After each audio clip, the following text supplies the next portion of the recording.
Janasena, Telugu Desam party సీట్లకి సంబంధించి ఎవరు ఏమడుగుతున్నారు అనేది వాళ్ళిద్దరికి క్లారిటీ ఉంది.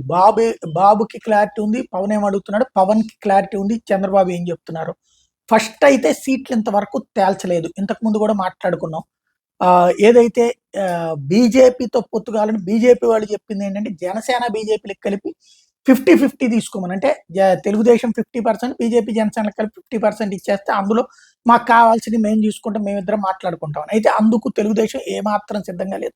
అవసరమైతే పొత్తే లేదు పొమ్మనమని చెప్పడానికి సిద్ధంగా ఉంది. అయితే జనసేన కన్విన్సింగ్ గానే ఉంది. కాకపోతే మినిమం 50 సీట్లు ఇవ్వకపోతే జన సైనికులు ప్లస్ ఎస్పెషల్లీ కాపు సామాజిక వర్గాల అసంతృప్తి ఉంటుందన్నటువంటిది ఓ పక్కన కనబడుతుంది. అట్లా కాకుండా 15-25తో సర్దుబుచ్చాలన్నట్టు తెలుగుదేశం పార్టీ ఉద్దేశం.